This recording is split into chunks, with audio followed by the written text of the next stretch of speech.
Maintenant qu'on a codé la classe -6+, on va ajouter un nouvel objet ou une nouvelle instance de cette classe-là dans notre projet console. Donc, dans les instances, rajouter -6p, qui est une instance de la classe -6+. Et dans le menu général, rajouter le -6p ici avec le menu, l'item de menu correspondant. Faites une saisie. Ensuite, faites un démo en déposant dans -6a et puis dans -6p et en retirant 1. Pour voir le montant apparaître ici, 999, faites une saisie. Pour démontrer le fonctionnement de la persistance, quittez le programme puis ouvrez-le à nouveau. Faites ensuite une saisie, donc l'historique devrait être vide, mais les valeurs des tirelires sont préservées, comme on le voit ici, 888, 999. Faites un reset. Ensuite de ça, tout devrait redevenir à 0. Donc ça, c'est pas illustré, mais on s'attend à ça. Donc, astuce de codage. Donc, vous n'avez pas besoin de coder une méthode menu-lire 6+ dans la classe menu général.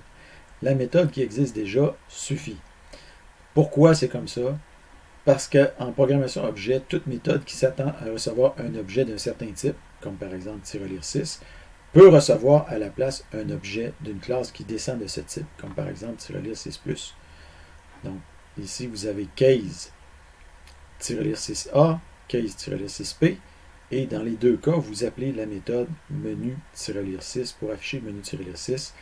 Vous l'affichez, le menu-lire 6, avec l'instance -lire 6a d'un -lire 6 et avec l'instance -lire 6p d'une -lire 6+. Donc, en passant -lire 6+, dans le menu-lire 6 qui s'attend à recevoir -lire 6, ça va marcher pareil. Okay? Ça, c'est très important. C'est très important. Okay? C'est ce qu'on appelle, d'une certaine façon, le polymorphisme associé à la programmation objet.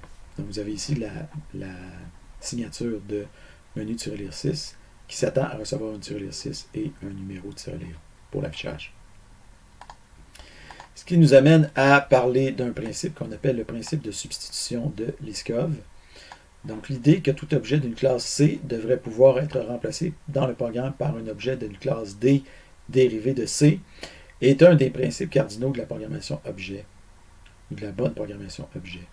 Donc, vous devriez toujours coder vos classes et vos hiérarchies d'héritage en ayant ce principe en tête pour que votre code soit solide.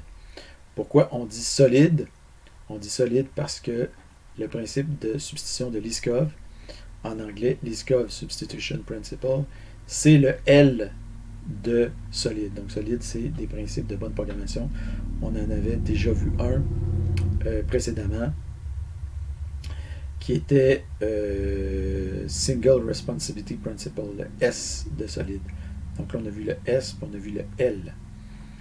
Okay, donc, Barbara Liskov, c'est elle qui a sorti ce principe-là, qui est un professeur au MIT. Là, je pense qu'elle a pris sa retraite, mais c'est ça, c'est un professeur au Massachusetts Institute of Technology. Donc, en résumé, on a ajouté une instance de -lire 6+ dans notre programme console.